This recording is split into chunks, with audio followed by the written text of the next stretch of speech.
the participants. We have hosted a webinar today in association with Lincoln University of Business and Management, in association with Lincoln School of Management from Geneva, Switzerland. I just want every one of you to please write in the chat box if I am audible. Yes, I can hear you loud and clear. Thank you so much, Dr. Nadine, for the confirmation.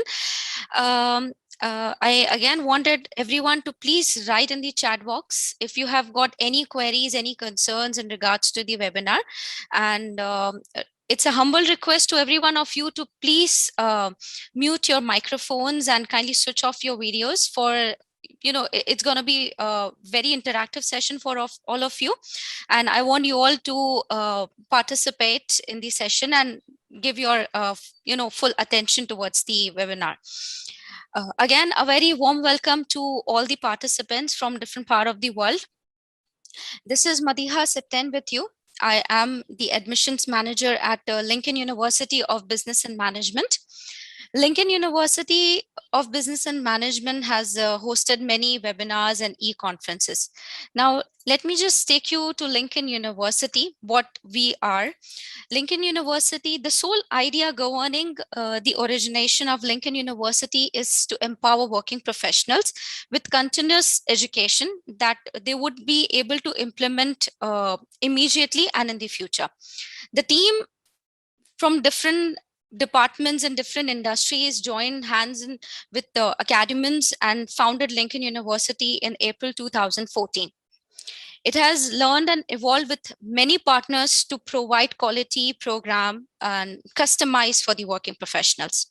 The model is very flexible, but we make sure that we provide the high quality education to our learners.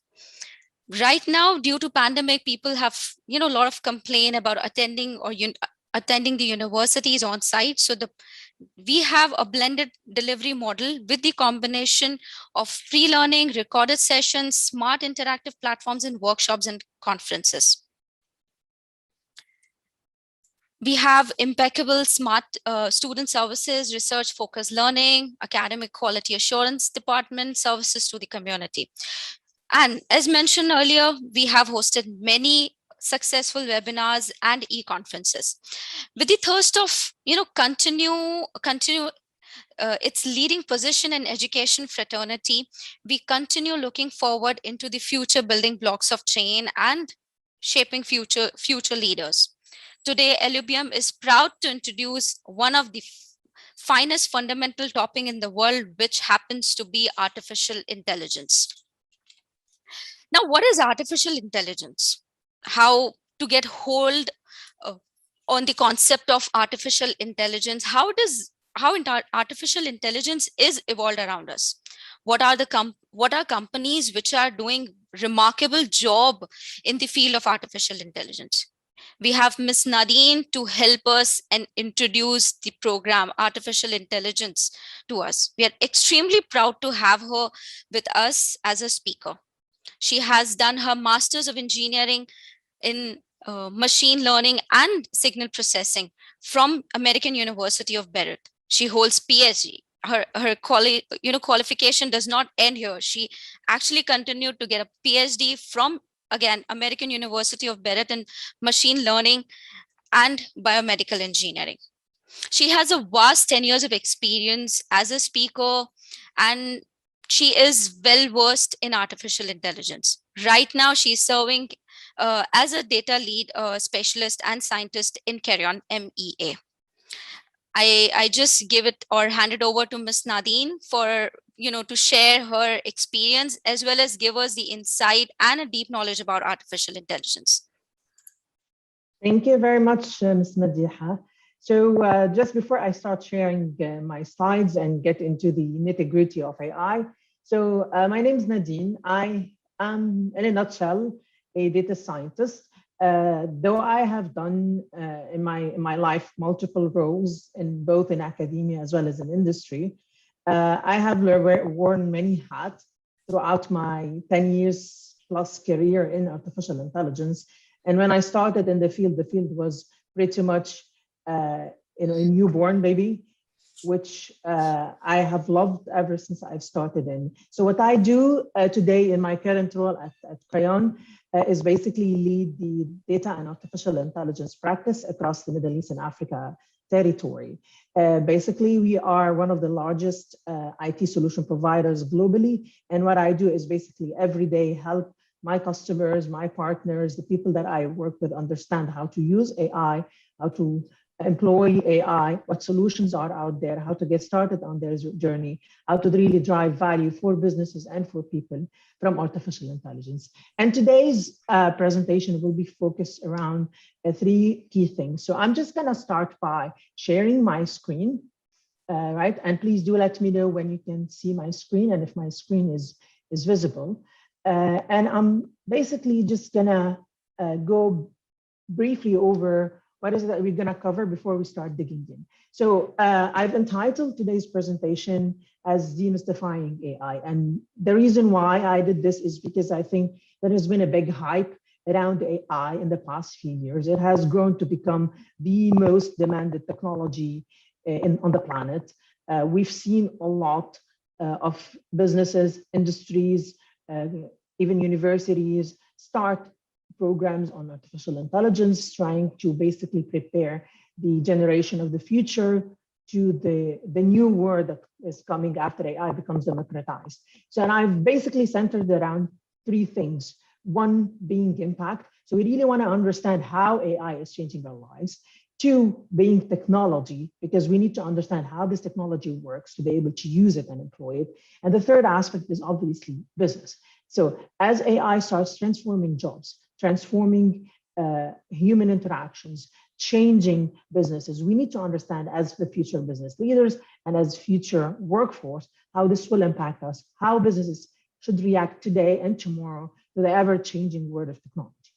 So before I get started a little bit into the deep end of things, I just want to say a couple of things here. So throughout this conversation or throughout this presentation, because I want to make it as interactive as possible, and I want to be able to give you as much room as possible to also give your feedback to have a meaningful conversation. So the way we're going to run this is I'm going to run through the slides. Throughout the presentation, there'll be some questions which we will launch as polls. You will see the polls pop up whenever we launch them. And basically, these will be questions just designed to see how well you are familiar with the topic, what are some of your thoughts around AI, and basically just get some of the conversation going. Now, throughout the conversation, as well as towards the end, what we're going to do is that we're going to open up the floor a little bit for discussions, for Q&A, and for people to share some of their thoughts. Now, you can use the Q&A or the chat windows throughout to, give your feedback or put in some questions, which we can tackle at the end. But I want to make sure that this is as interactive as possible and as beneficial as possible. So feel free, again, to use both the chat and the Q&A to put in any thoughts that you have. And I'm going to start the presentation first by talking about data.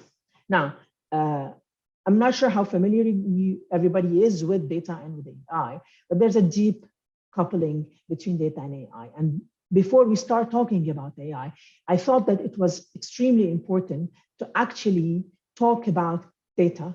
What is data? How is it changing our world, our businesses?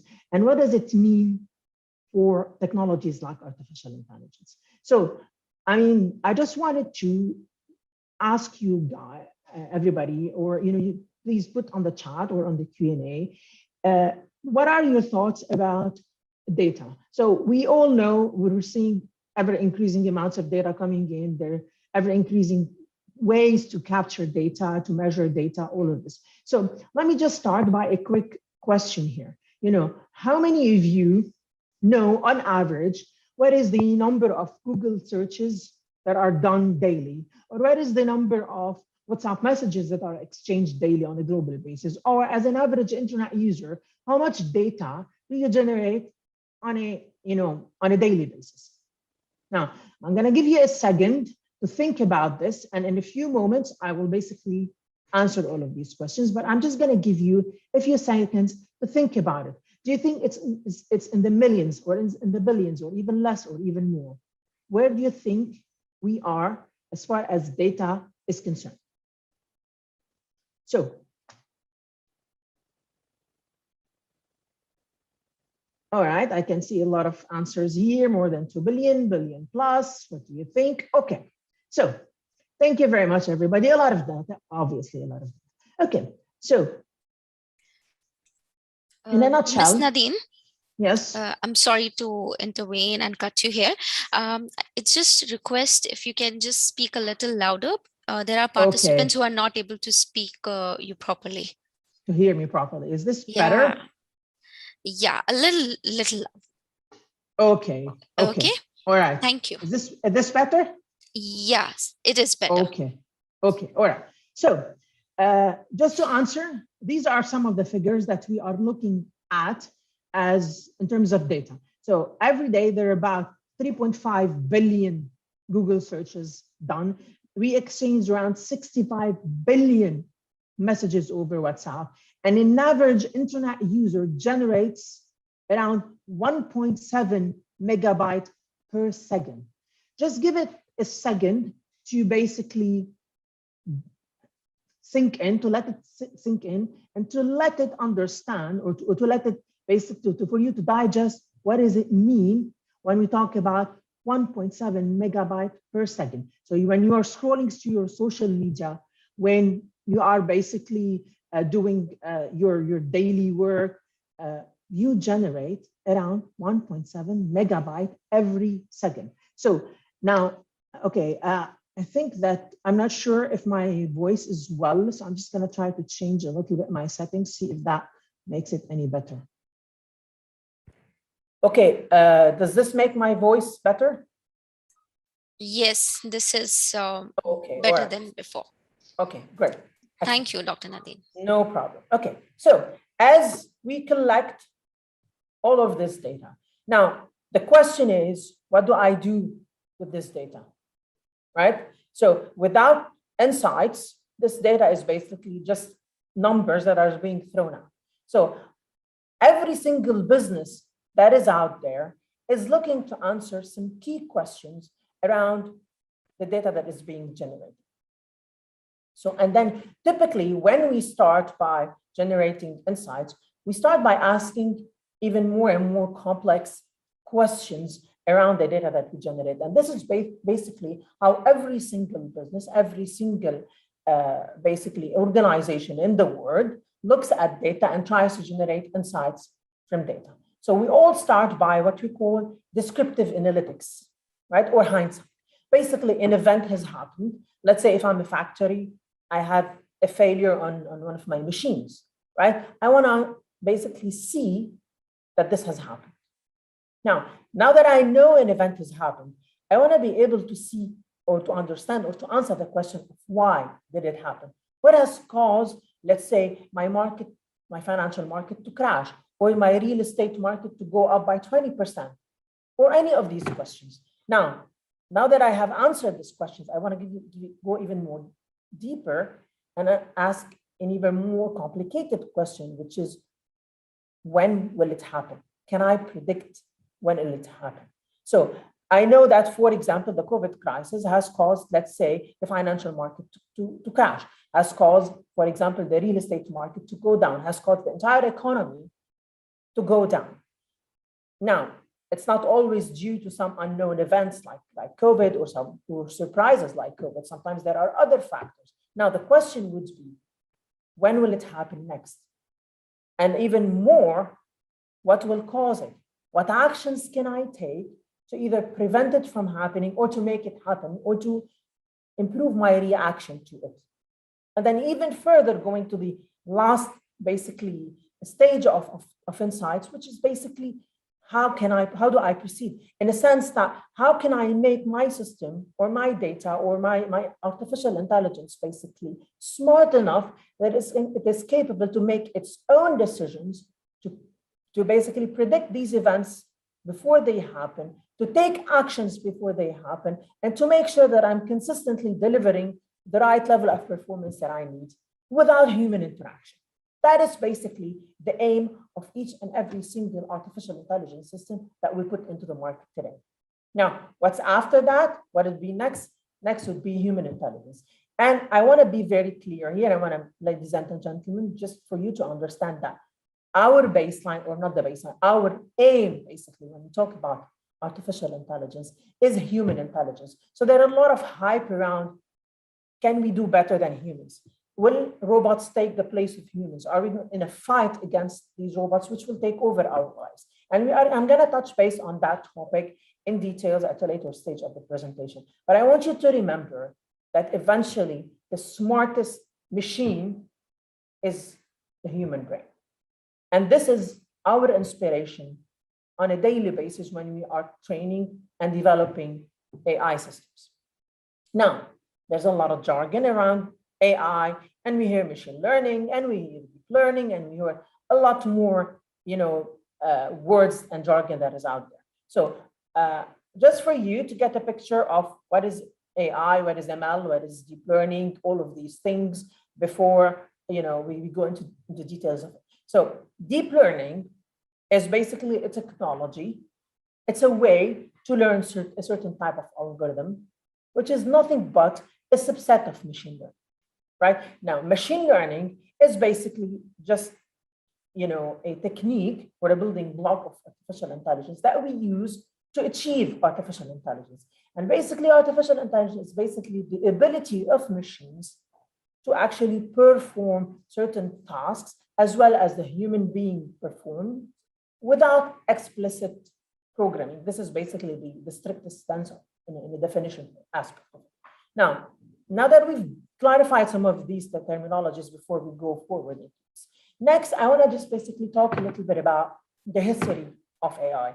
And the reason why is that because we've only started hearing about AI and the capabilities of AI and what it can do recently, and it has become a building block of today's companies and businesses and technologies.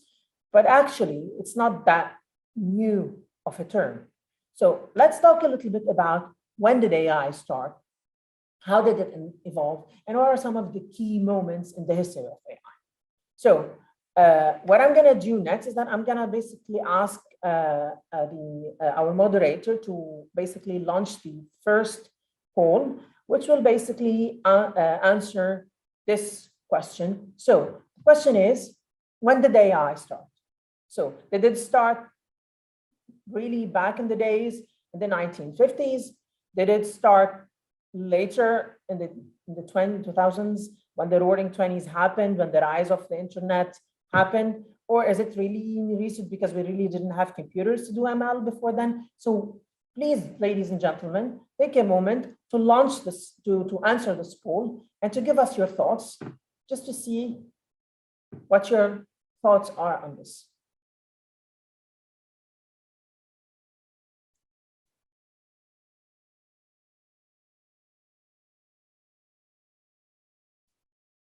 And we're just going to give everybody a few moments to think about it and to answer, and then we'll be able to see the results of this poll.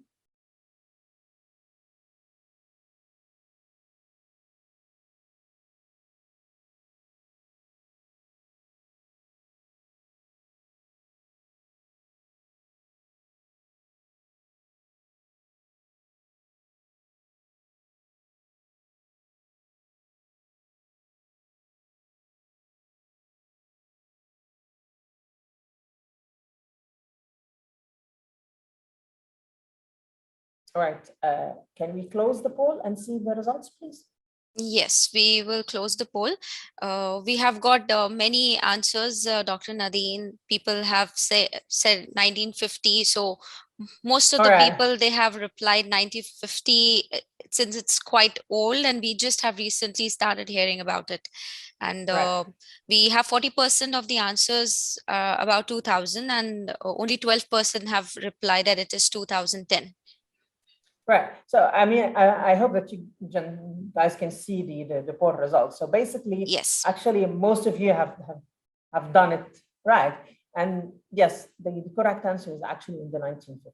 So the actual concept of artificial intelligence and the inspiration of artificial intelligence actually started quite back in the 1950s.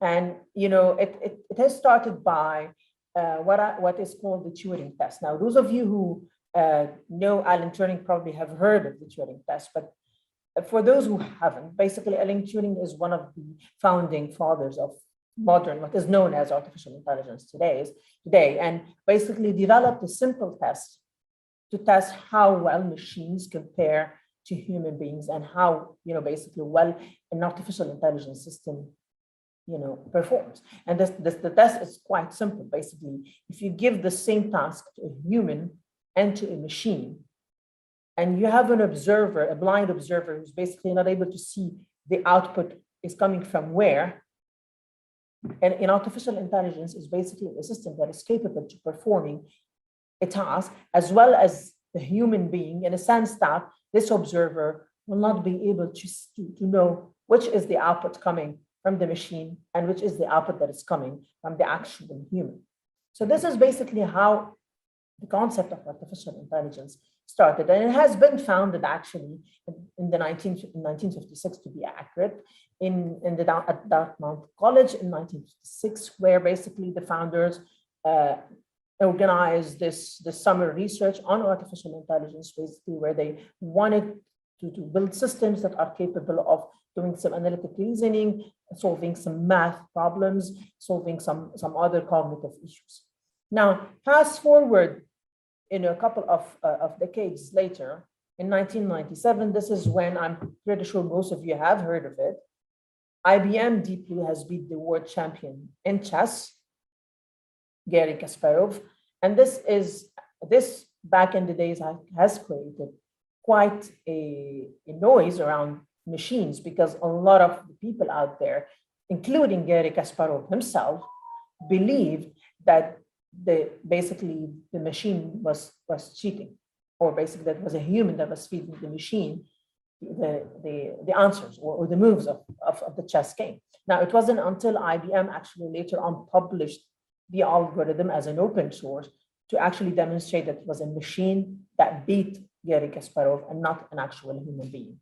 Now, there are many, many, many stops and many, many historical points in the history of AI, but some of the key notable moments is in 2011, when IBM Watson had beat some of the world champions in Jeopardy, which is the TV show, where basically answer or questions around general intelligence or general knowledge questions are answered, and not just necessarily analytical and math questions. And it was one of the first moments where we realized that AI can actually beat people at non-math, or can perform actions that are not necessarily math related. Now, 2016, a few years later, Google DeepMind has beat the world champion in AlphaGo, basically 10 years ahead of expectations. So, and as you can see, right, all of these moments, all of these critical, let's say, discoveries throughout the history of AI, one has to stop and ask, how did we get there? What made it possible? How can we enable this? And what is it that we are looking as we go ahead? So typically, right, or the reason why all of these moments have happened, and the reason why we're able to get as far as where we got, is due to three main factors. And these three main factors are actually the three pillars of modern artificial intelligence. They haven't changed since artificial intelligence started back in the 1950s. It's simply the scale that has changed.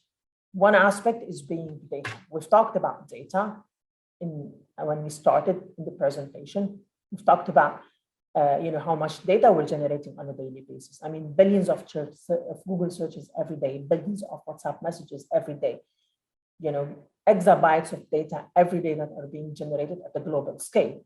And the second aspect is obviously the compute power or the computations. Now, those of you who are familiar with Moore's law basically is a law that started a few decades ago that actually predicted the growth in compute power as computation chips has evolved.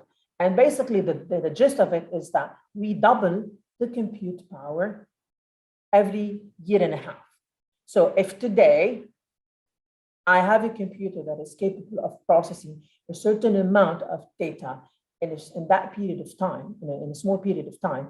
Fast forward 18 months from today, my computer should be able to process twice as much data in the same period of time. So this basically just gives you the scale of which, and just imagine, right, if you're counting doubling numbers, right? So when we start by 1, then 2, 4, 8, etc. So and just basically observe in your mind, or try to picture in your mind how this curve looks like as the computation power doubles every year and a half.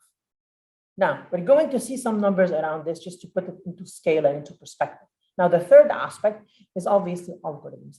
And you might be surprised that a lot of the algorithms today that we have today that are used in some everyday applications that we get and that we see and we play around with every day, these algorithms are actually not really new. Some of these are actually quite old, and they are based on anchored in technologies and in solutions like optimization. But we also have evolved in algorithms with the deep learning era, and we're going to talk about that in a little bit more detail throughout. Where basically, we now have ways that are ever more and more complex, that will allow us to process even more complex data, to process or to extract even ever increasing complex representations of that.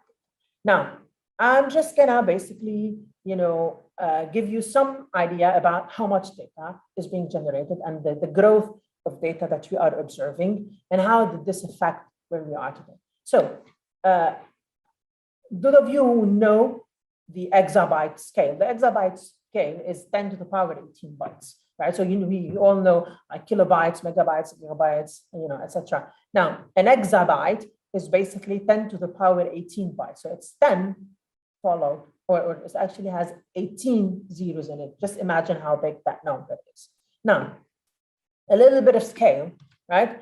So the picture that you see in here is the Library of Congress. And if you actually take all the text content in the Library of Congress and multiply this by 100,000, you get 1 exabyte.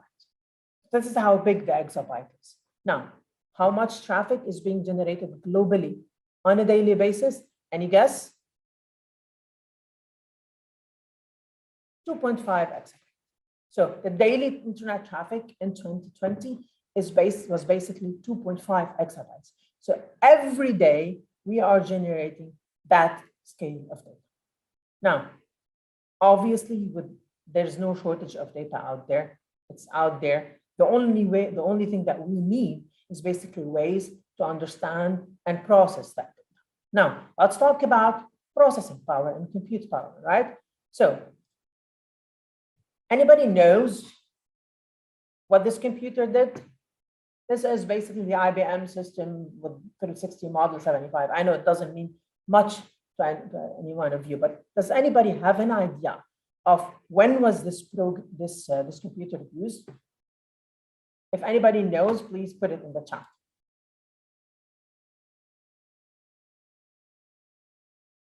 What major achievement has happened using this computer? And I can see a couple of attendees have actually gotten it.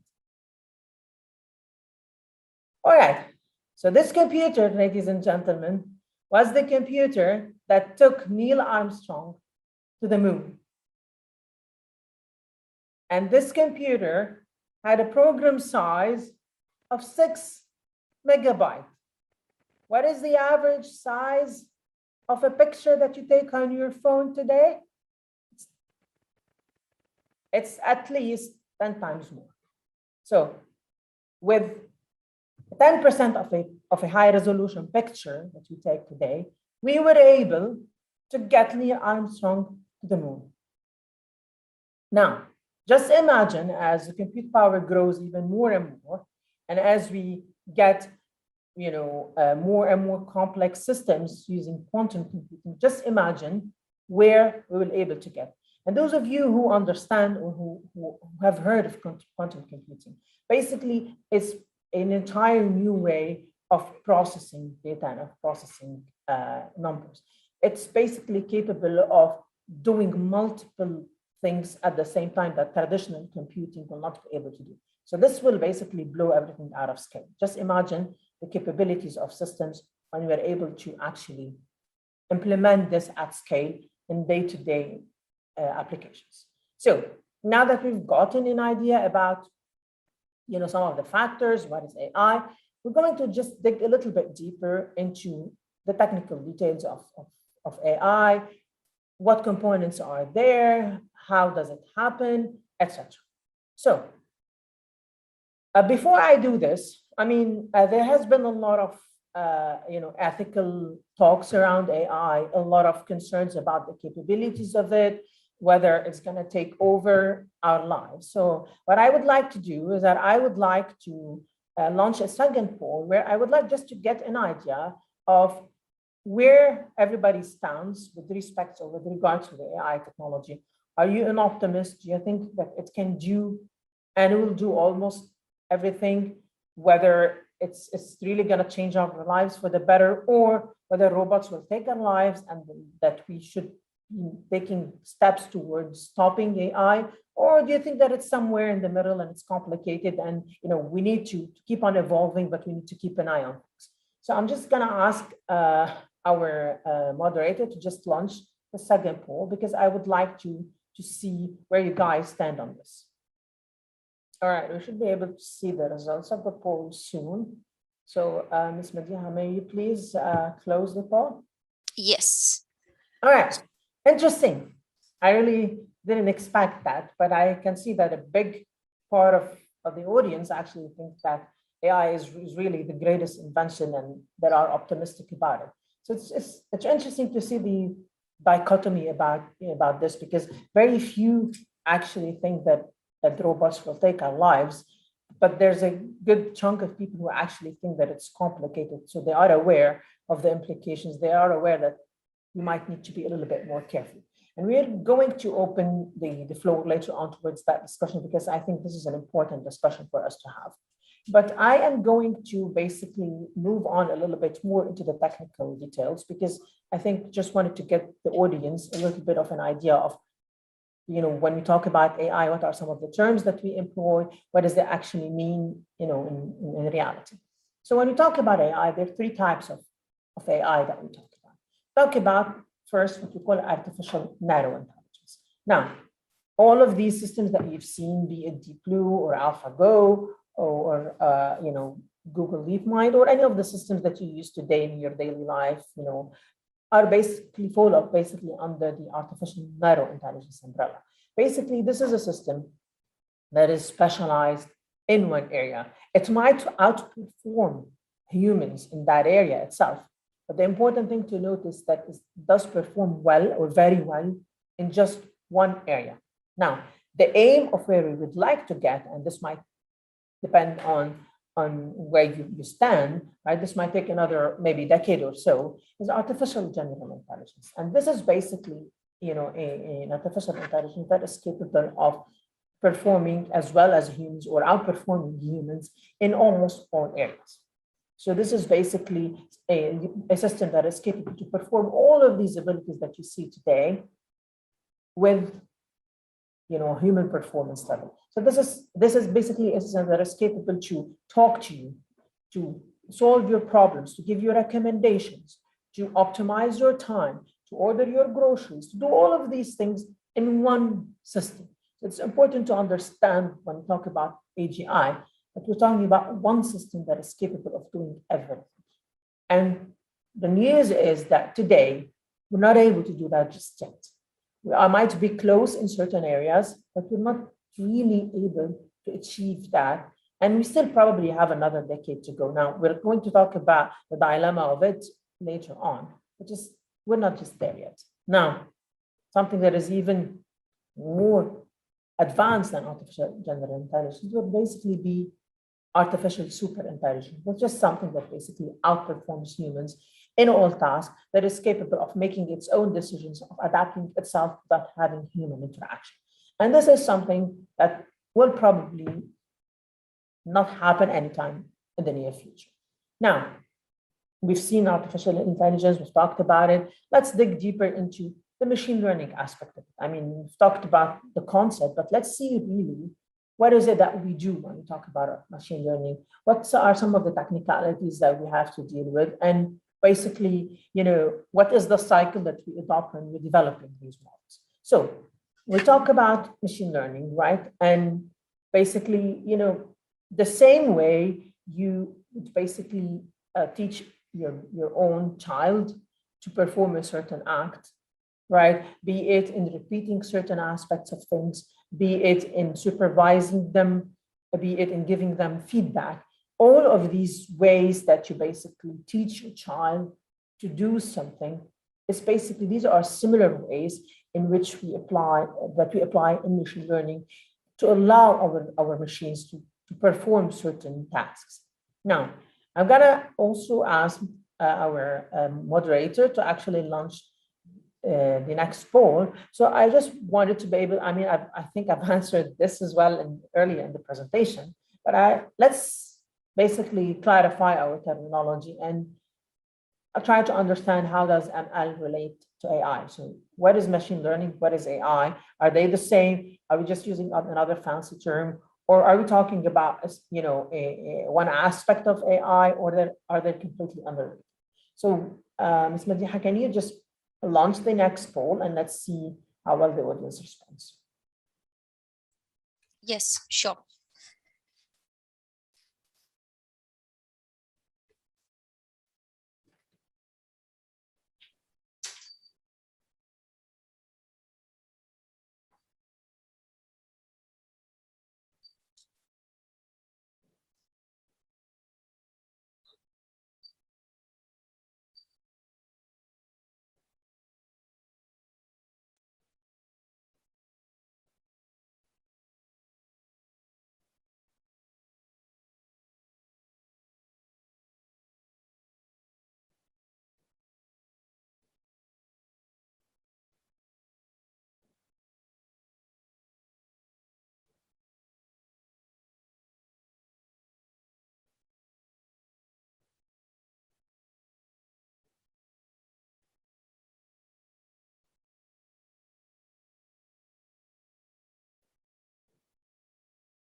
All right, can you please see the results of the poll?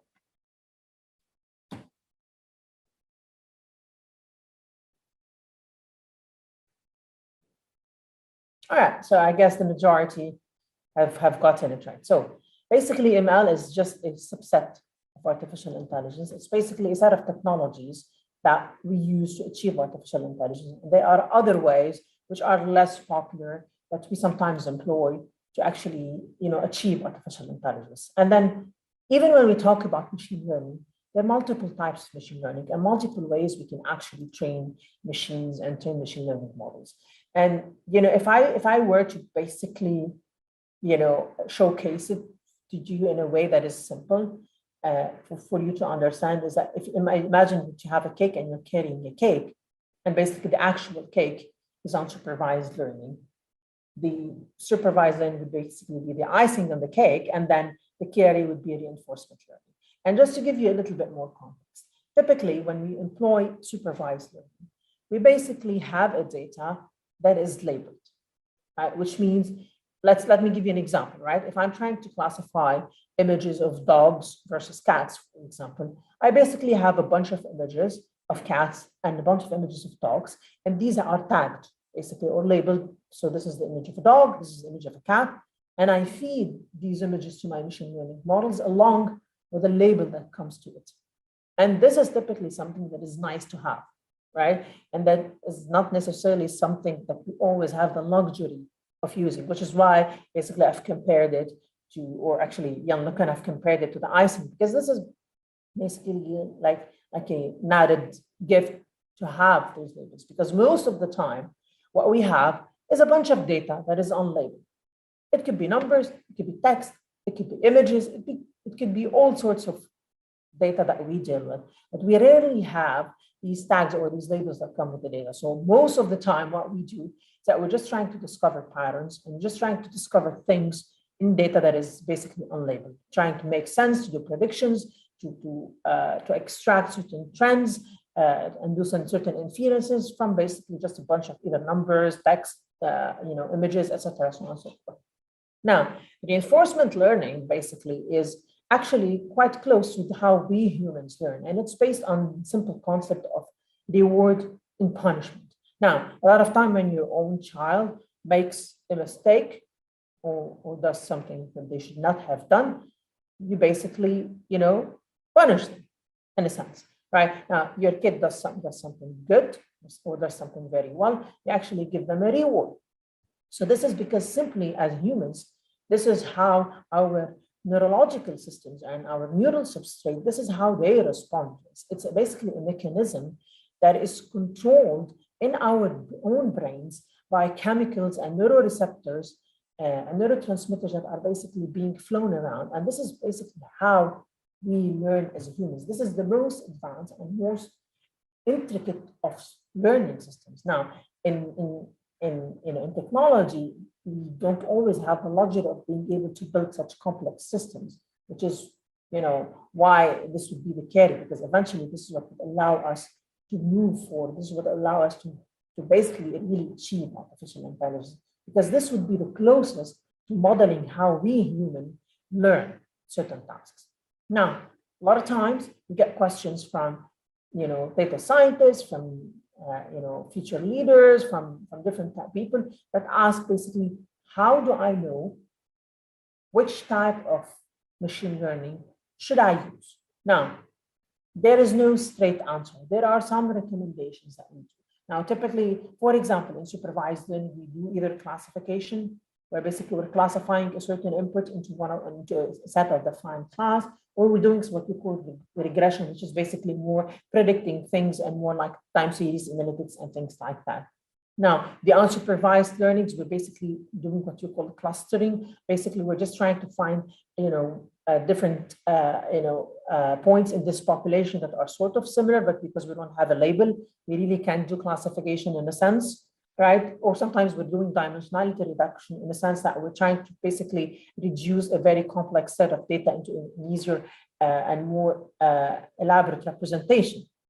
And sometimes we're talking about things like, when we talk about chess, when we talk about, let's say, the AlphaGo game, basically, which is more around or more demonstrating our ability to make decisions, right, based on historical aspects of things. This is where we employ things like reinforcement learnings. Now, obviously, not all of these models are mature and are capable of performing all tasks in a similar way. So we have to be careful when we choose. And the reason why sometimes we fail, even as data scientists, to actually deploy a model that is capable of performing the way we would like it to perform is because simply sometimes a lot of the tasks that we attempt to do don't have enough, or we don't have either enough data or even we don't have enough understanding of the dynamics of that model or that problem that we're trying to model. So a lot of our time is actually spent on trying to understand the dynamics of this phenomena that we're trying to model to be able to actually fit machine learning model to it. But in the simplest of sense, the way we do things is quite simple. We usually start by collecting data. Now, this data could be text, could be images, could be numbers, could be anything. Now, obviously, we pre-process this data, so we do a lot of cleansing, we do a lot of formatting, to make things consistent. We make sure that we don't have missing points, etc. All that beautiful stuff there. And what we do next is basically we try to select a model. Now, this is always, a lot of times, this is where we fail. So this is not necessarily a straight line. This is more of a cycle, right? So a lot of times what we do is that we select a model based on our understanding of how the model is and what type of model we should use to that specific problem. Then we train that model based on the data that we have. We evaluate it to make sure it is performing to the right thresholds that we wanted. And then basically what we do is that we start by doing prediction. So after my model has already been trained, I now use my model to do prediction on future incoming data. Now, it sounds simple, but there are obviously more complex aspects to it. Now, for the sake of time, I'm not going to go too much into the details of each of these. I think we can have a later on session where we dig deeper into the technicalities of this thing, because each of these aspects is actually a deep area by itself, and we can spend a lot of time on this. So what I'm going to do is that basically I'm just going to fast forward a little bit because I want to basically get to a point where I talk about some of the key elements because for the sake of time, right? So, but just to give you a quick idea of when we collect data, for example, right? This is one of the things that we encounter, right? Sometimes you have, let's say, something as simple as date. There are multiple ways that we can represent dates. And if you don't pre-process data, you're gonna end up with the same type of data that is represented in different ways, or we're gonna end up with inconsistent ways of representing certain parameters or certain input data. Now, this is one of the things, for example, that we encounter when we pre-process data.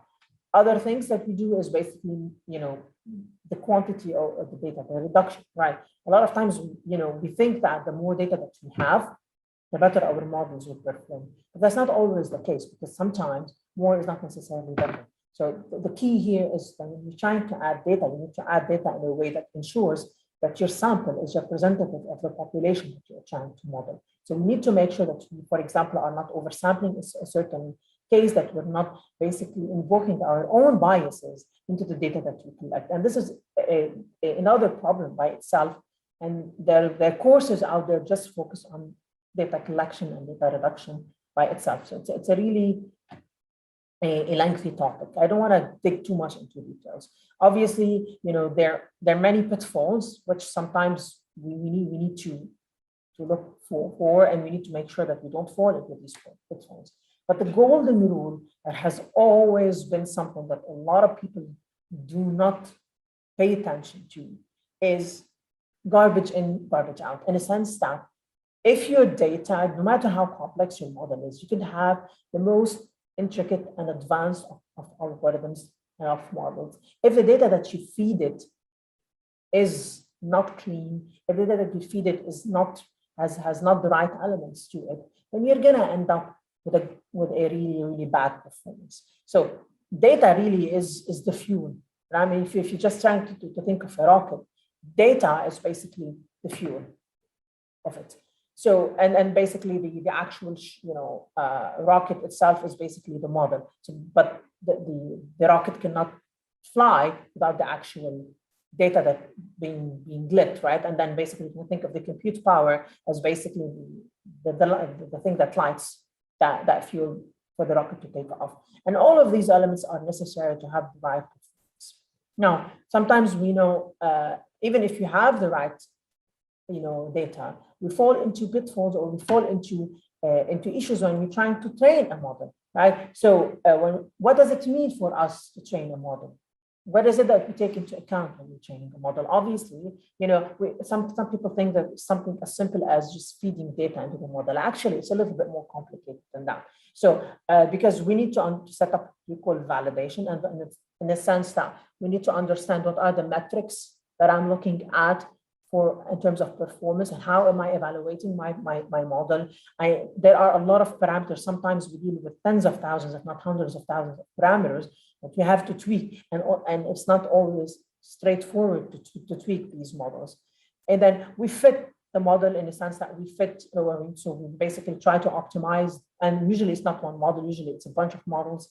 And then basically we look at which model has performed the best, and then that's the model that we select. Now, this is basically at a high level what we do. Obviously, there are a little bit more complicated aspects to it. Now, there are things that sometimes, even when we do things right, there are things that sometimes we really fall into. And I'm just going to give you one example on this, right? So the graph that you see here in front of you is basically showcases the number of suicides by hanging, strangulation, and suffocation. And that's in black. And then in red, you see the US spending on science, space, and technology. And if you look at it, the graphs basically overlap. So they're almost the same. So somebody who is not reading basically the label of these graphs, and if I didn't show you the definition of each of these, you would think that you have a model that is actually extremely accurate, because I can predict the number of suicide by hanging triangulation of suffocation just by, basically looking at how much the US is spending on science, space, and technology. Does it mean this is the right model? Does it mean that I am actually, building the right representation? Of course not. So these are always pitfalls that sometimes we have to look at, because a lot of times when we're dealing with data, we're dealing with thousands, if not hundreds of thousands of parameters that we feed into that model. And if you don't look a little bit into the intricacies of it, we really don't know what's it that we're doing. It becomes more of a black box, and we're just basically looking at how the black box is performing, right? And that's not the way we can improve on our models, and that's not the way we usually do. So it's a little bit more complicated than that. Now, obviously, there are other ways that we look at, and there are things that we do, but I wanted to basically take a few moments to actually talk about deep learning, right? So we've talked about machine learning. There has been a lot of talk about deep learning. So before I jump into it, let's look at our next poll. Basically, let's see how many of you actually understand the relationship between deep learning and machine learning. Is it the same? Is it a subset? Are they unrelated? So, Ms. Madiha, would you kindly please launch our next poll?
All right, can you please see the results of the poll?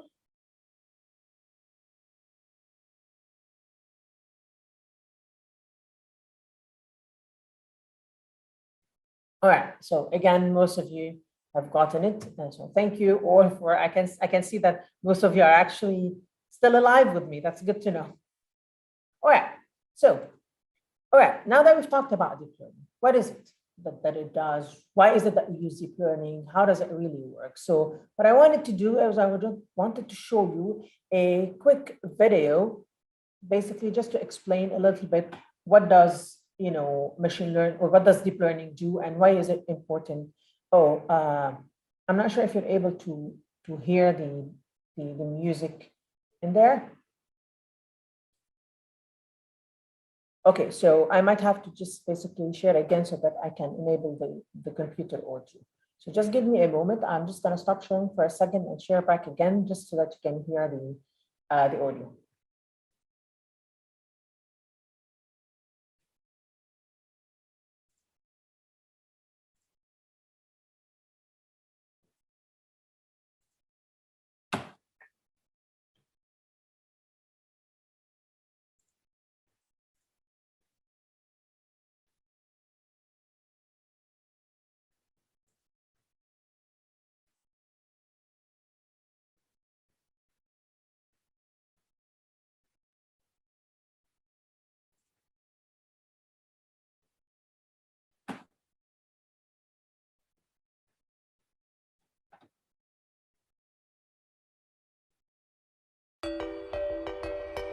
What is your most challenging business problem? Understanding what your customers really want and providing stellar customer service? Optimizing product pricing? Limiting equipment downtime? Estimating risk? Some companies are gaining competitive advantage by solving these problems using a powerful type of machine learning called deep learning.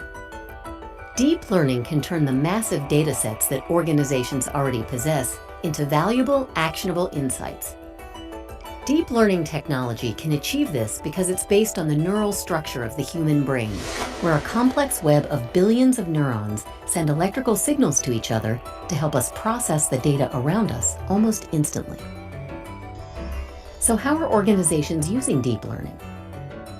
Some are improving operations by predicting when equipment might fail, so technicians repair it before a costly outage occurs. Others use facial recognition to detect customer satisfaction with its product or service. Deep learning detects and prevents fraud and minimizes operational and financial risk. It allows for more dynamic pricing by taking into account hundreds of factors in real time. It brings you closer to your customer and lets you know exactly what your customers like and don't like. It helps you understand where, when, and how customers use your products and services without conducting costly surveys, so you can design products that wow customers and increase their loyalty. It improves the customer experience in your stores, with your call centers, and ultimately with your brand. So what problems can deep learning solve for you? Every day we're working with clients to solve problems in ways that have never been done before. Together, we can explore how you can use deep learning to derive insights from your data and apply those insights to achieve meaningful results.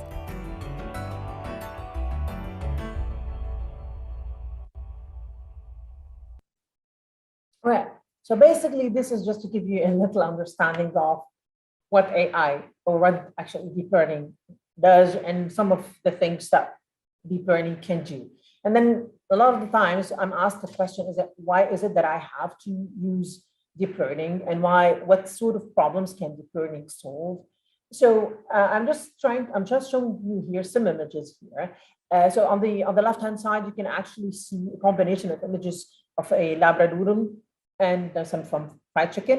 And then on the right-hand side, you can actually see, cheap dogs and actual clean logs, right? So just imagine that you're trying to build a system, we're trying to train a system that is capable of identifying fried chicken or distinguishing fried chicken versus Labradoodles using images that are, as the ones that are shown in here. Imagine how difficult it is for, so typically some of the things that we extract when dealing with images, things like color, texture, shape, etc. But as you can see, these are all quite similar.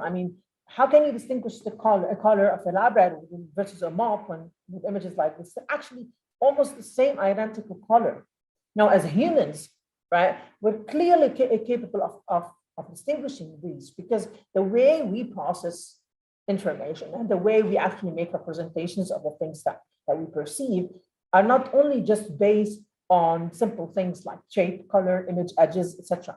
That are based on more deeper and higher complex representations of the objects. And there are multiple ways that or there are multiple types of information that we process whenever we're making these kind of decisions or distinguishing these kind of, let's say, or classifications, right? Another example is, the following image, right? So which is the blueberry muffin versus the Chihuahua dog, or which is a raw chicken versus the face of Donald Trump. Even when I was actually preparing this presentation, I actually ran a simple model to actually distinguish these, or to see how well it will distinguish, and it actually got the labels of these wrong, really, really, really wrong, and then it wasn't able to distinguish these, and it was basically just saying this is the close-up of a person. Now, this is obviously not a complex system, and it's not trained to do that. But even systems that are trained to extract certain information, if they are not complex enough to understand the intricacies of these kind of problems, they end up failing.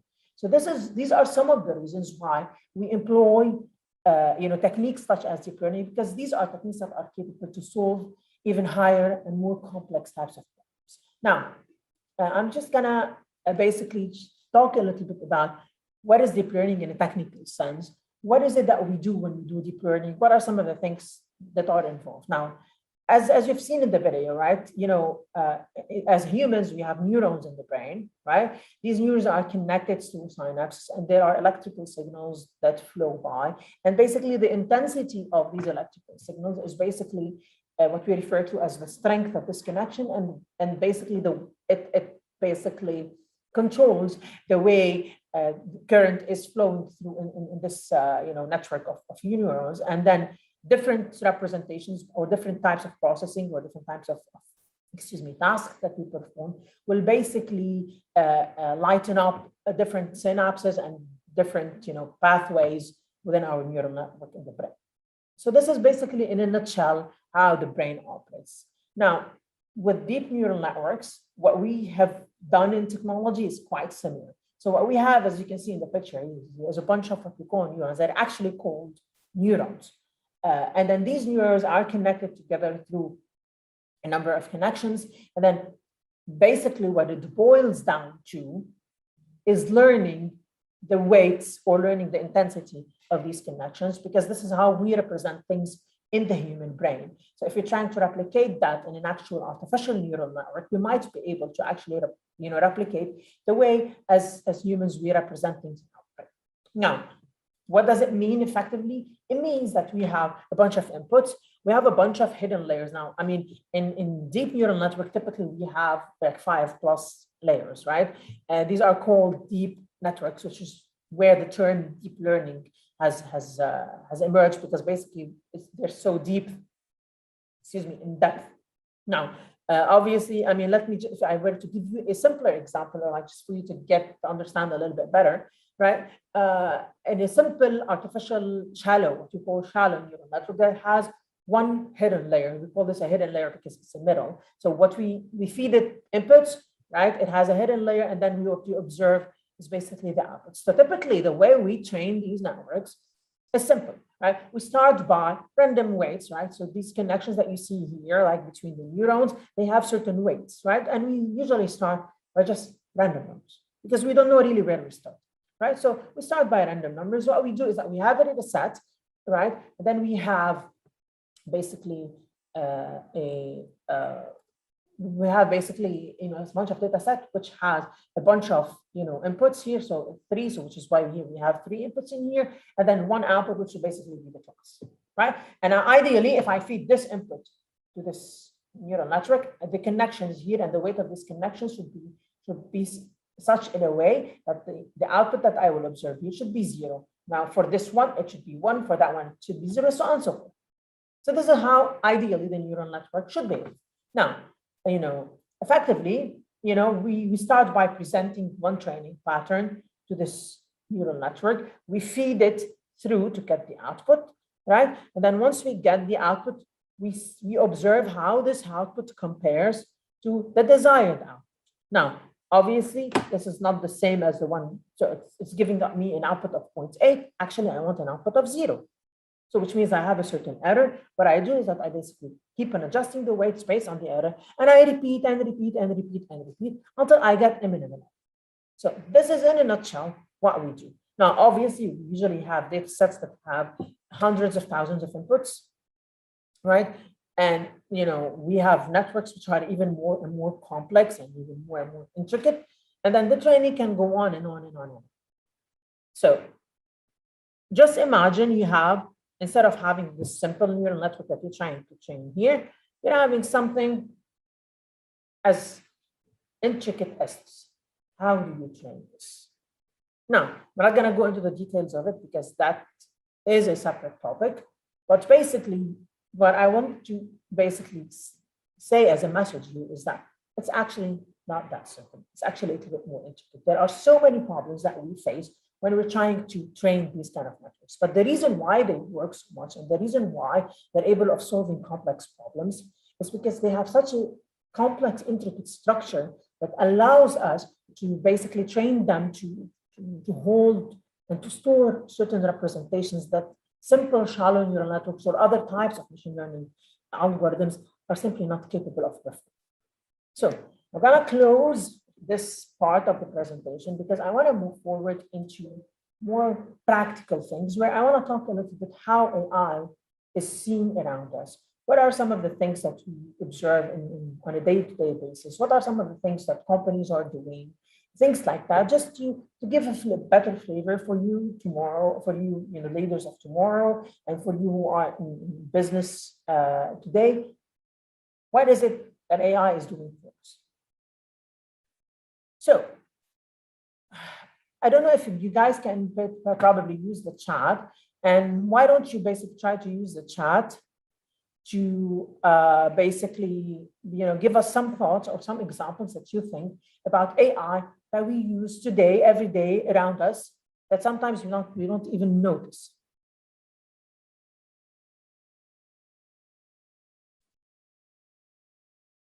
Right, so yeah, I can see somebody has said Siri, excellent, 100%. Mobile phone, now let's be a little bit more specific. Google Assistant, Cortana, 100%. Alexa, chatbots, exactly, 100%.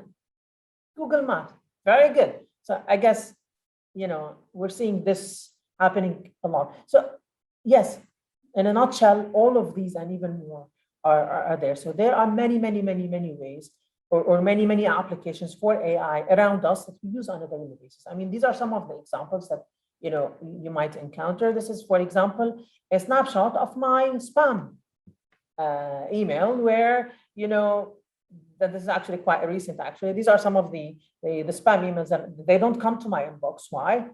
Because Google is capable of actually understanding that these are spam and they will not come to my inbox. And actually it catches, or at least that's what Google claims, that to catch 99.9% of spam, right? Now, another example which actually we have seen in the chat is Netflix, 100%. The way Netflix uses recommender systems to recommend, different movies or different series to you is actually quite interesting.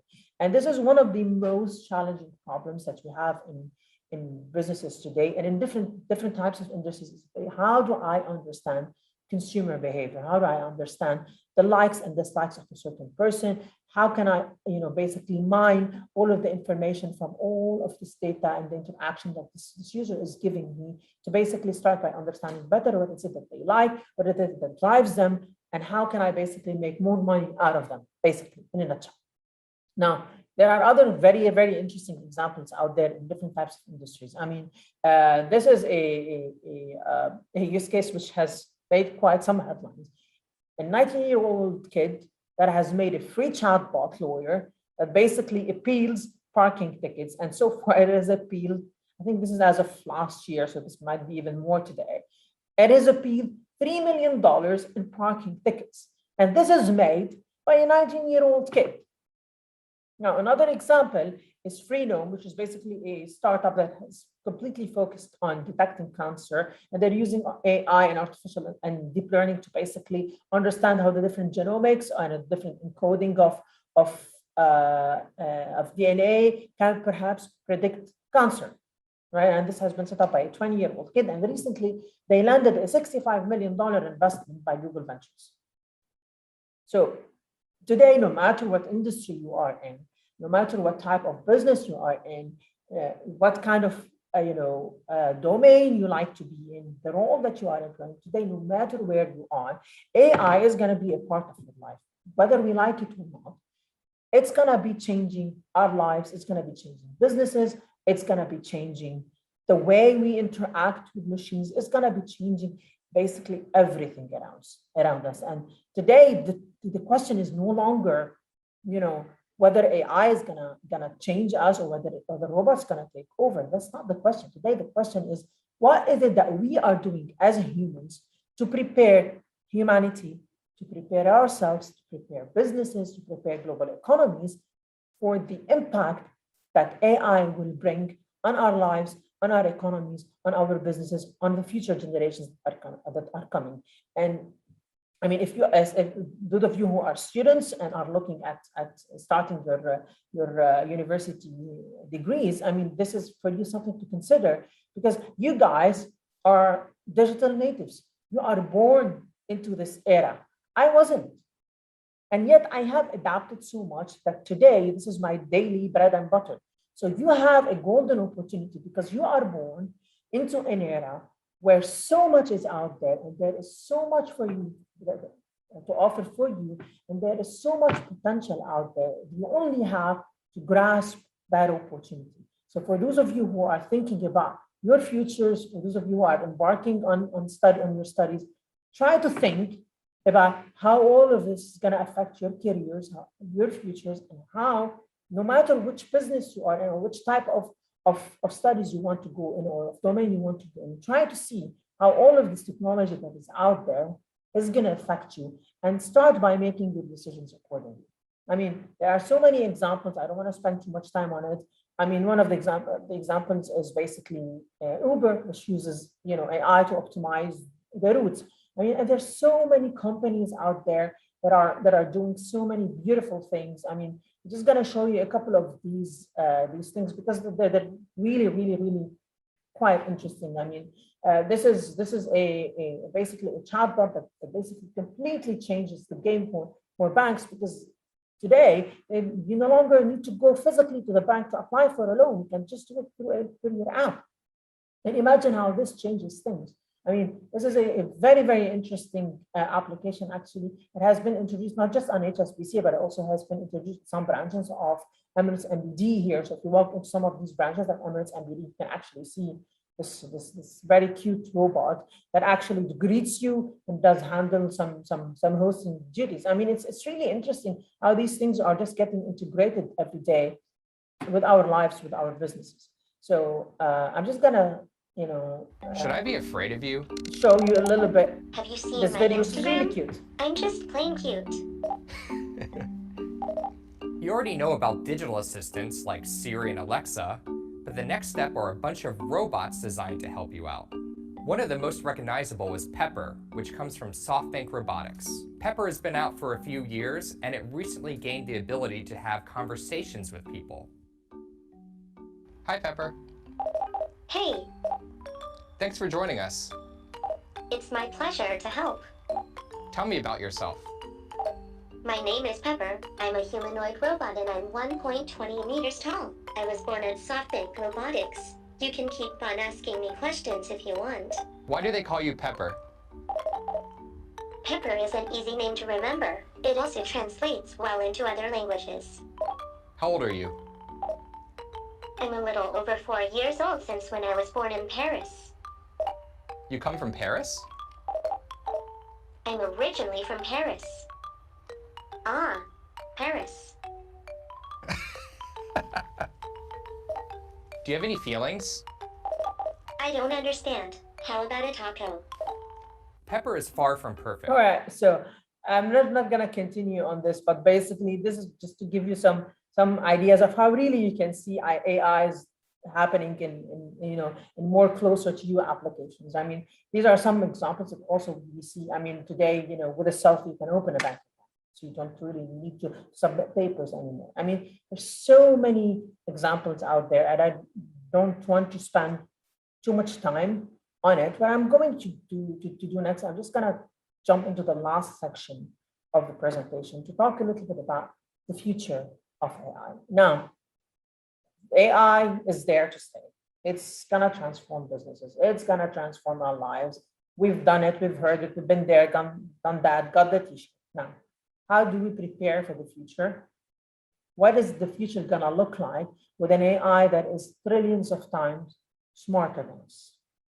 So I'm gonna ask Ms. Madiha to launch this next poll. So why don't you guys try to guess, and this is a study that actually was performed by MIT, when will 50% of highway miles be driven by self-driving vehicles? Is it gonna happen in the 2030s? Is it gonna happen in the 2040s? Or is it gonna happen in the 2050s or even later? So when do you guys think that we will have 50% of highway miles driven by self-driving vehicles?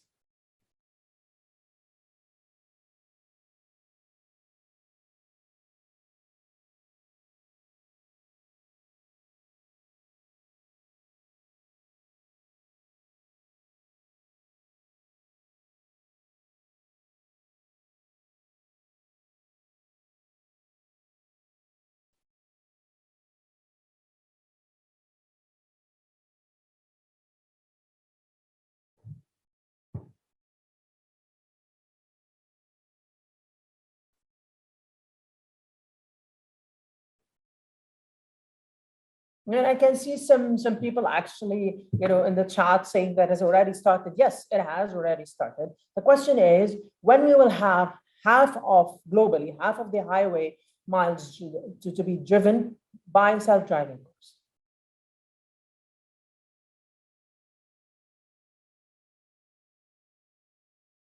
Actually, I can see some very interesting comments about regulations. Thank you very much for that comment. We'll talk about this as well.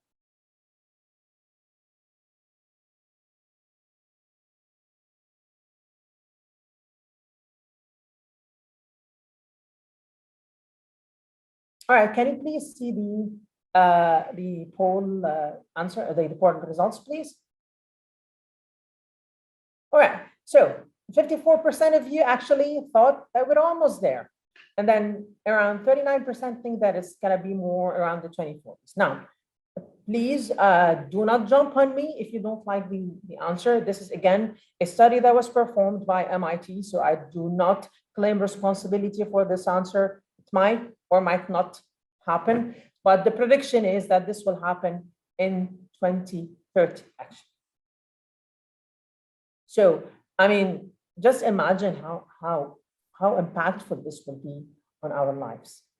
So yes, 50% of the highway miles driven will be driven by self-driven vehicles in the 2030s. Now, I mean, obviously, we're seeing things evolve from in different ways at fast speeds. We're hearing a lot of cautionary tales from a lot of people. A lot of the experts out there and the thought leaders out there are actually taking multiple, let's say, standpoints when it comes to the AI. So I'm just gonna leave you here with a few thoughts from some of the best people out there in AI, some of the best thought leaders out there. These are their own words. So I don't want to give my own opinion on this. I'm just gonna give you to think for a couple of minutes around what some of these giants are saying around AI. I mean, we're seeing people talking about how big of an existential threat is going to be and how important it is for us to control it. And we're also seeing a lot of people that talk about how great the potential of it is. So perhaps you can also take some time to take the chance to chat a little bit in the window, in the chat window, to put in also some of your thought, to say whether you do agree or do not agree, whether you think that it's really not a threat or whether you think that it is actually a good thing. I mean, just, I would like just to get a little bit of a feel from the audience. I mean, earlier on, we actually talked about whether you guys are optimistic or not, and the majority was optimistic. But now we're talking about an even bigger dilemma from an ethical standpoint, from a regulation standpoint, from a human aspect standpoint. Do you really think that this is going to be a threat? Do you really think that this is going to be a big threat to us going forward? All right, now I'm gonna leave you to your own thought because there's no really right or wrong answer here. This is basically your own opinion. And I can see a lot of the very interesting comments in here. And one of the attendees has actually asked people to watch The Social Dilemma. Yes, I highly recommend this. This is something that everybody should see because it's really gonna give you a shock in terms of how your data is being used. And you need to be empowered to understand what is your role and what is your responsibility towards not just yourself, but also your community and the global community. So yes, highly recommended. All right, moving on. I mean, yes, this is gonna potentially will be one of the greatest inventions, but it also might be a big threat to us. We need to be really careful on how we approach it. But I mean, also to look also at some of the positive aspects of it. If we get it right, we might do things like cure diseases. We might solve energy problems. We might be able to really transform a lot of the aspects of our lives in a positive way. So maybe perhaps some of the questions that we need to be asking ourselves going forward is, how can we make sure that going forward AI is used for the right purposes and not cause harm to anybody? I mean, there are so many aspects, so many attempts out there to put regulations around it, to put an ethical aspect to it, to ensure that it is basically used for the best of humanity. I mean, Elon Musk has actually launched a venture to actually merge AI with the human brain. I mean, he is one of the most controversial people of all time. I mean, this guy is nothing short of insane. But I mean, all of these things out there that we attempt to do, I mean, how will that affect us? It's really interesting for us to see. And, I think there's also an aspect that I would like to touch base on, which is what does it mean for the future of work, right? So this is basically a statistic by Gartner that actually says that 80% of project management tasks will be eliminated by AI by 2030, by the year 2030.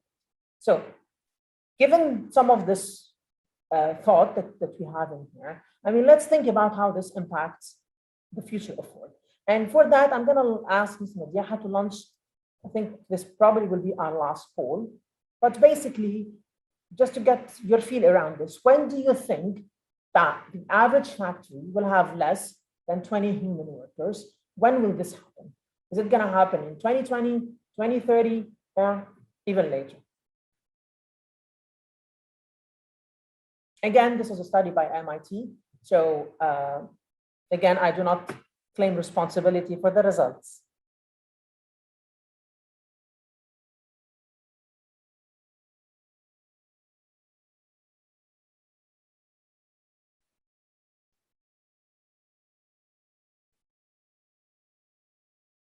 Yes, it is happening already in the manufacturing sector. And, there are a lot of, not just manufacturing, but there's a lot of industries that are being highly, transformed by AI. But let's talk about, this is more of an average at the global level. So let's think about where that will be and when we will have factories with less than 20 human workers.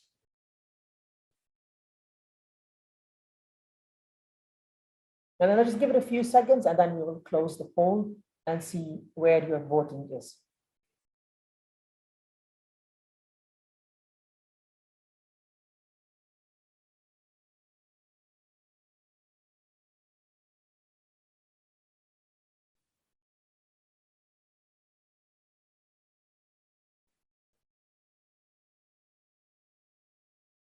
All right, Ms. Madiha, may we please see the poll results? All right, so I think most of you think that it's going to happen in the 2030s. Actually, according to MIT, this actually will happen in the 2030s. So we're seeing a lot of examples out there of it actually happening today. So maybe it will, maybe it won't. All right, so let's talk a little bit about what does it mean for the future jobs. And let's talk about the near future. We're not going to talk about what's going to happen in 10 years. Let's talk about the near future. And let's see how the job landscape in 2022 is going to look like due to artificial intelligence. And these numbers are by the World Economic Forum. So a lot of thoughts that are coming up around how AI is changing roles. We're seeing a lot of new roles emerging. We're also seeing a lot of job roles which have been eliminated by AI. And a lot of people have conflicting thoughts around how AI is affecting jobs. Now, these are just basically some numbers at a global level, just to give you ideas about how the job landscape is going to be affected by AI in next year, in 2020, in a few months' time. So overall, the average loss of jobs to AI robots is just at a tiny 0.25%. So we are not really at a point where it is taking over. Now, the differential is where? The differential is that AI is not taking away jobs or not causing job losses. AI is simply transforming roles. And this is actually, visible in the numbers that you see here. 133 million emerging roles by 2022 due to AI, and 75 million declining roles by 2022. So when you think about how AI is affecting roles, and yes, there are many roles today which are slowly being replaced by AI and by robots. But at the same time, there are much more roles and much more jobs which are created by this hype in technology and by this rise in technology due to AI. So today you have to ask yourself, in an era like the following, in an era where technology is becoming a baseline today, how should I prepare myself for the future? What is it that I need to do today to ensure that I still have a job in the next 5, 10, 15 years? When I graduated in, years ago, I'm not gonna say how long, when I graduated years ago from university, I actually graduated with a BE in electrical engineering. Data science was not there. A lot of the things that I'm doing today were not there. However, as technology has changed, as I changed my career path, I have adapted. I have managed to basically change myself and transform myself into a person that is capable of changing. And 5, 10 years down the line, even my role will change. So today, the big question that we ask ourselves is, how do we prepare ourselves to basically keep up with technology? And this is my opinion, and this is how I see things. And I think today having an education is really, really, really, really important. But education is just one aspect, and it's a small aspect. We've seen dropouts today starting businesses and turning these businesses into billion-dollar businesses in few years. So today, what is it about? It's not about the degree that you get. It's not about the university that you attend or the field that you go in. Today, it's about your capabilities. It's about what you are capable to do. Today is the skills era. It's the capabilities era. Today, it's about what you are capable of learning, relearning, unlearning, transforming yourself. Today, it's about critical thinking.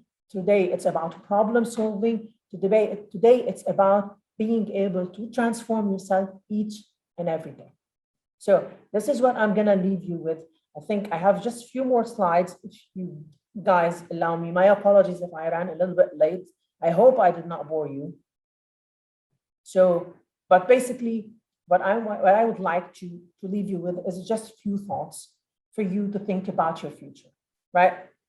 There are three key aspects to where do we go from here, and we should think about this. We should think about our societies. So how do we create stronger bonds in our families? How do we create an ethically aware society in an era of technology? How do we basically make sure that our society doesn't fall apart? And then our businesses, how do we make sure that we have strong and robust enough businesses to survive in an ever-changing economy? And obviously, education. I cannot emphasize more. And I've said that education is one part of it, and it's a small part. But what I am trying to say here, and this is a message for universities out there and for people who are responsible for educating the future generations. And I have been a professor in a previous life. So today, what is important is for us as educators to make sure that we pass on these skills to our students, these skills to the future leaders of tomorrow's world. So today, our responsibility is not just to teach you how to look at a circuit and solve that circuit, is we need to teach you how to think. We need to teach you problem-solving skills. We need to teach you critical thinking. And beyond even that, we need to ensure that we have empathy. The only jobs that will not be changed in the futures are the jobs that require human contact, are the jobs that require us to have empathy, to feel what other people are feeling. Doctors tomorrow will not have as important of a role as nurses, because these are the ones who are taking care of the patients. It's the most important thing that you can learn. Without empathy, you can't do much. Obviously, creativity. And today, even arts today, the way our brain processes, art is actually very, very important for us to continue to be creative. Today, right? It's very important for everybody to have enough imagination to actually pivot around yourself and basically transform the way we think and the way we approach a certain problem. Now, obviously, last but not least is critical thinking. Obviously, we really need to teach ourselves how to look at a certain problem, right? And how to think. So critical thinking is gonna be one of the most important skills that anybody can have. And just, to leave you with a few thoughts, I mean, my final thing is ride the train, do not jump in front of it. It is coming, there's no way to avoid it. Simply just try it. So I am just going to stop sharing now. I think in the time that we still have, I've seen a lot of people put a lot of thoughts, a lot of questions out there, a lot of feedback. I mean, I can't read all of your messages. There's so many messages out there. So thank you very much. I hope that this was a very nice session for everybody, that you were able to get a couple of things out of it. And I hope that I kept you interested all the way till the end. I mean, the time that is remaining, and if you allow me, Ms. Madiha, perhaps you can open the discussion around some questions, some thoughts, some feedback from the audience. So just basically give the floor to the audience to also exchange some thoughts as well. Yes, definitely. Thank you so much, Ms. Nadine, for such a wonderful session. It was indeed a very knowledgeable, and thank you for sharing your expertise and your knowledge. I'm sure it was a very gaining session for each one of us. We definitely have few of the questions which were asked by the participants. So let me just go through with few of the questions, and if you can please answer those questions.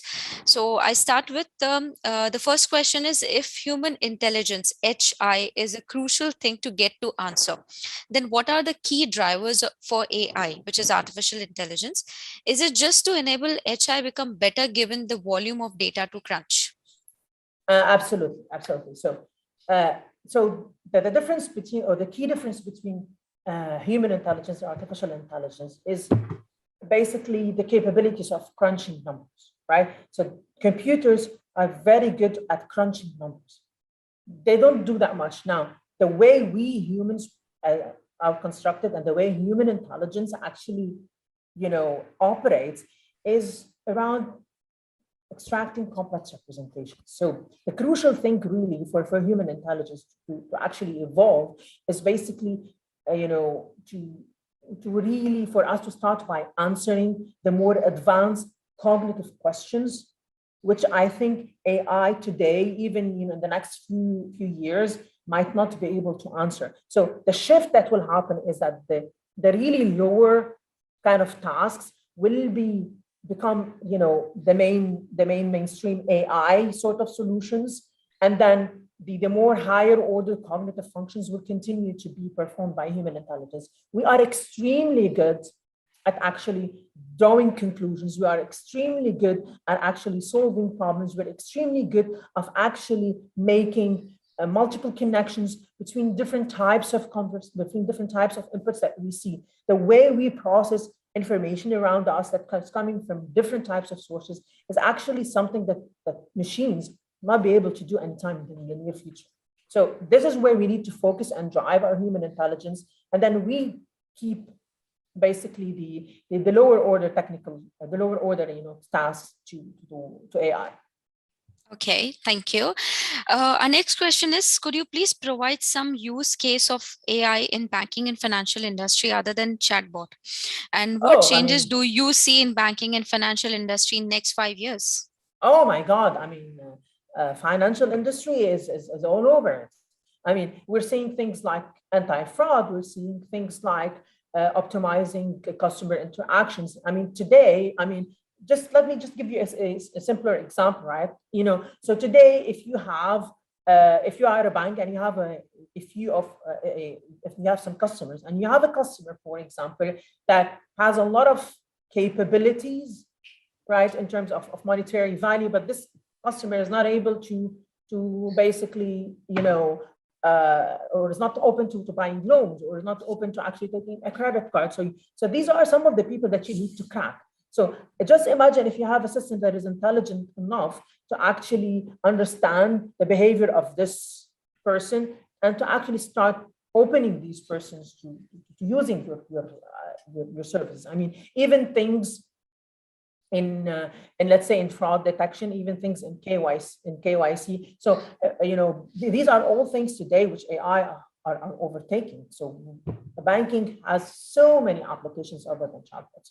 So many applications. I mean, you can either predict also what is the potential or what is the probability that a certain person will default on a specific loan. We've actually done these capability or these type of solutions in real life for some of my customers. So we have implemented these here in real life. Okay. Our next question is, can AI be dangerous? How AI can be used in business? Okay, so there are two questions in here. So can AI be dangerous? Yes, AI can be dangerous.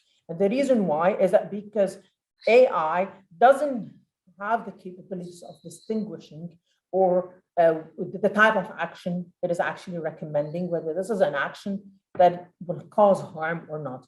But that's one thing. The second thing is that actually there's a lot of bias that we human exhibit when we are interacting with each other, when we are interacting with machines. We have biases around the way you perceive certain things, cognitive biases that are sometimes not always explicitly expressed.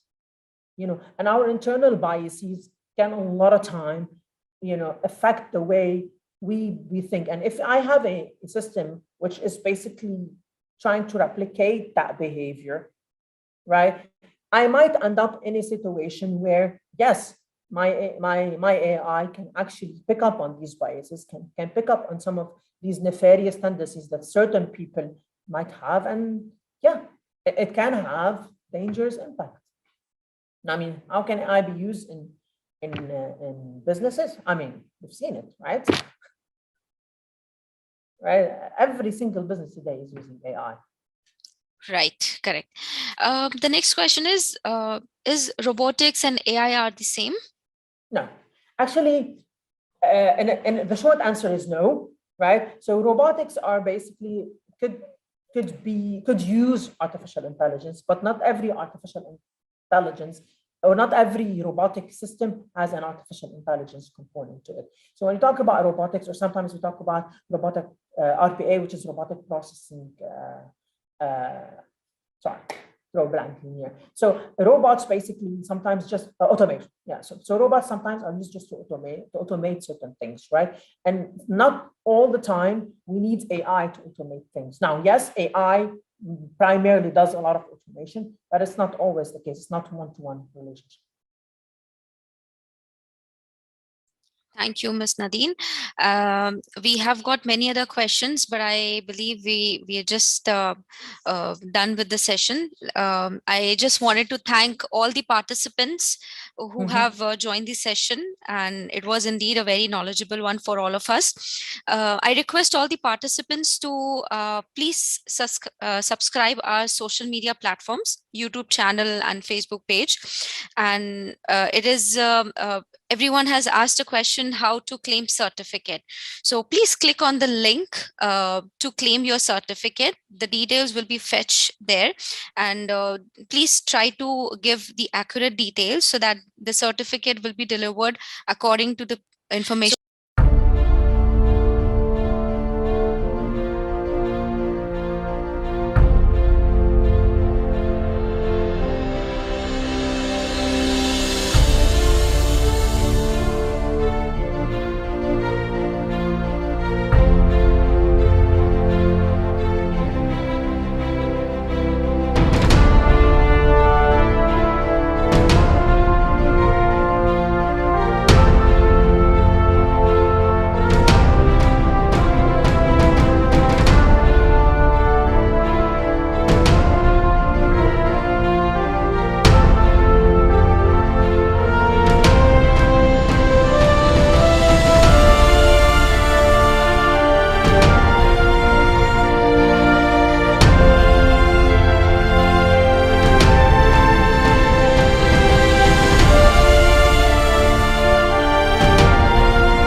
So this was our 7-year successful journey.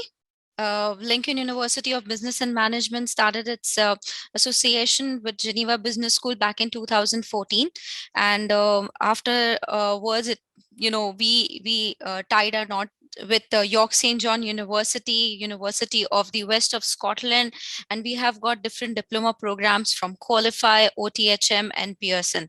We provide flexible, affordable, strong student support. We have impeccable student support services. We make sure that we provide high quality education to the working professionals in the industry so that they can intervene, they can actually implement all that in their work now, immediately, and in the future. Thank you all for attending the session. I really thank Ms. Nadine for her valuable time and the knowledge she has shared with us. And I request all the learners to please like and subscribe our social media platforms and click on the link to claim your certificates. Thank you all. Have a nice evening. Bye. Thank you, everyone.